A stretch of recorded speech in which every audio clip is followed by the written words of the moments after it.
Jaká je tvoje vzpomínka na Martina Čecha? Tomu není moc co říct. Byl to velmi jemný, citlivý a pro povolání hokejisty skoro se nehodící kluk. Nešťastná autonehoda ukončila jeho život. Dnes se v Havlíčkově Brodě rozloučila s Martinem Čechem rodina, přátelé, spoluhráči i soupeři.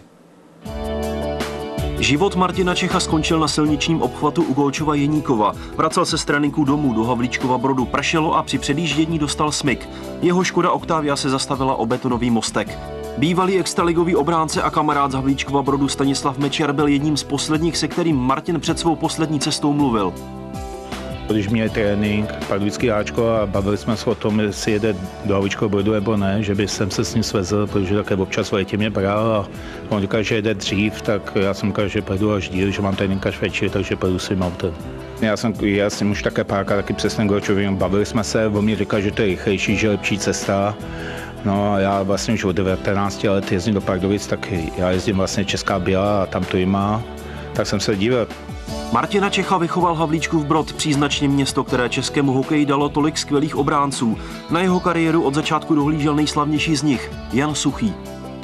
Já jsem mladýho Martina, nebo respektive Čendu, jak jsem u nás tady říká, znal už delší dobu, že nakonec jsme potom ještě s panem Holíkem ho měli u nás jako páčku, jako hráče a můžu o něm jenom mám samou chválu takových poctivých hráčů, který se mu věnovali opravdu první a poslední je málo, to byl on a Martínek, taky jediný dva tady z té generace těch juniorů v té době to někam dotáhli. Jsme bydleli kousek od sebe a chodili jsme se tam hrát hokejbal jako malí kluci a novejbal a takhle a vlastně moji rodiče bydlejí v Brodě a Čendovi bydlejí taky vlastně kousek od nich a tátové spolu chodí 3krát týdně na tenis.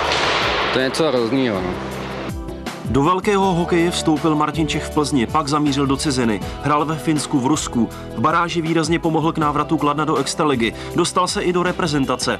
V loni přestoupil do Pardubic, se kterými se probojoval do extraligového finále. Svůj druhý rok na východě Čech už ale nedohraje. Na jeho památku fanoušci zapalovali před stadionem svíčky. Tým z Piety ponechává trojku Martina Čecha na soupisce. Odchází nám nejenom vynikající hráč, ale velmi dobrý kamarád, pohodář, neuvěřitelný pohodář, který v tom mužstvu prostě působil velmi dobře, nenápadný, skromný člověk, nikdy se nic nestěžoval. Prostě pro nás je to neuvěřitelné.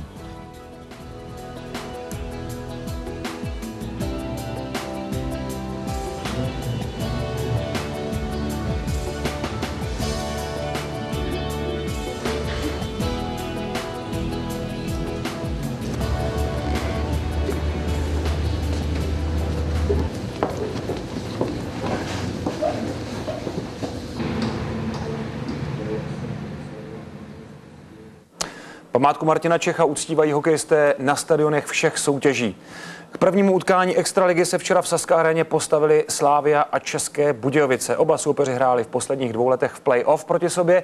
Na zápasy v Praze chodilo letos na jaře průměrně 12 000 diváků. Předhrávku prvního kola sledovala polovině